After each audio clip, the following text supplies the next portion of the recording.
On va faire maintenant un exercice un peu plus complexe qui utilise encore une fois la méthode par substitution sur des intégrales non définies.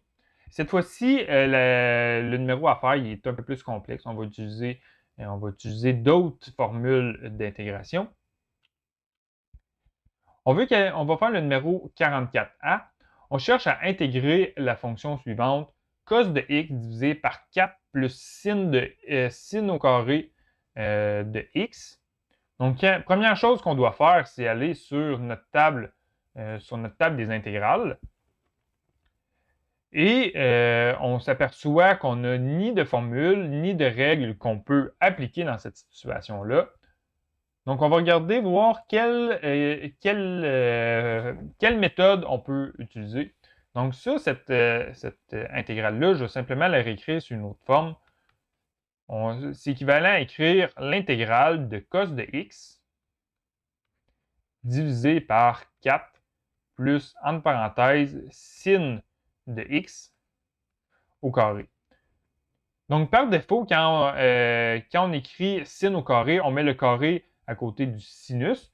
Donc, ici, je l'ai simplement réécrit en mettant le sinus à l'extérieur, le carré à l'extérieur du sinus, comme ça ici. Donc, quand on regarde cette intégrale-là, on s'aperçoit ici qu'à l'intérieur du carré, on a une portion de l'intégrale, une portion de notre fonction ici, que je vais appeler le terme, qui est sin de x. Et quand on dérive sin de x, on se rappelle de nos techniques de dérivée. Au pire, on ressort notre table de dérivée de la portion 1 du cours.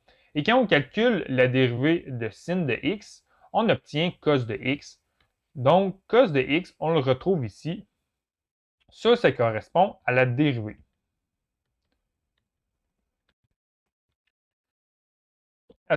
On peut méthode par substitution.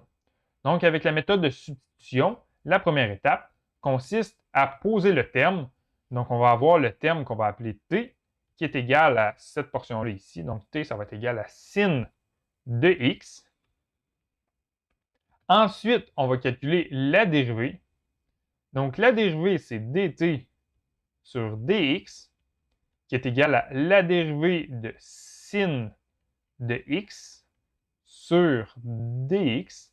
Donc, quand on calcule la dérivée de sin de x, on va avoir dt sur dx qui est égal à cos de x. Et on va isoler dt, donc on va avoir dt qui est égal à cos de x multiplié par dx. Et ensuite, ce qu'on doit faire, on va reprendre notre intégrale ici, à l'étape 3, et on va remplacer le terme par t, et on va remplacer cos de x dx par dt. Donc, première chose que je vais faire, je vais remplacer sin de x par t. Donc, on va avoir l'intégrale de cos de x divisé par 4 plus, là, on remplace sin de x par la variable t. Donc, on va avoir t au carré multiplié par dx.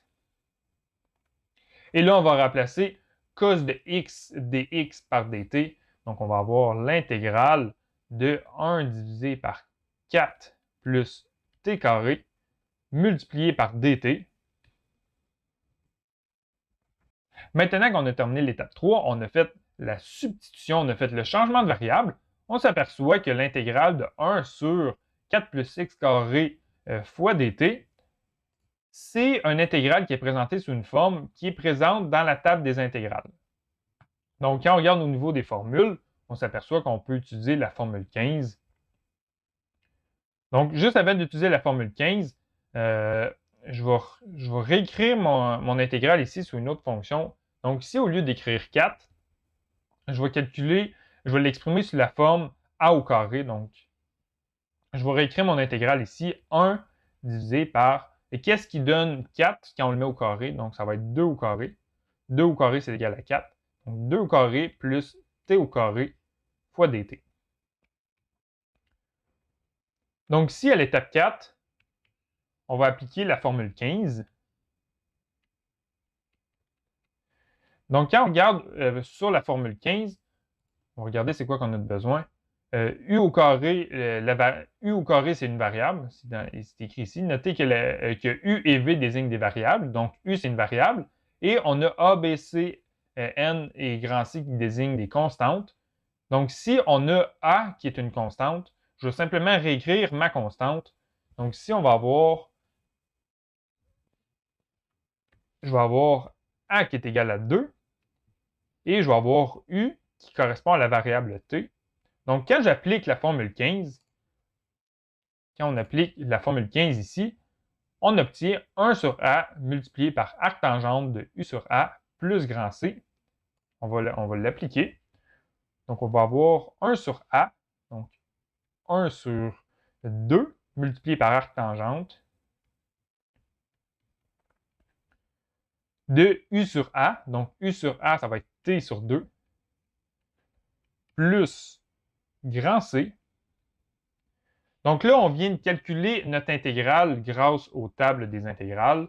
Maintenant, à l'étape 5, c'est refaire le changement de variable. Donc, on avait remplacé t par sin de x. Donc là, on va simplement prendre notre fonction ici. On va remplacer t par sin de x.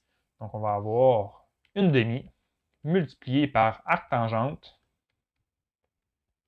de sin de x sur 2 plus c. Et ça, c'est le résultat du calcul de l'intégrale. Donc, lorsqu'on calcule l'intégrale de cette fonction-là ici, on obtient une demi fois arctangente de sin de x sur 2 plus grand C.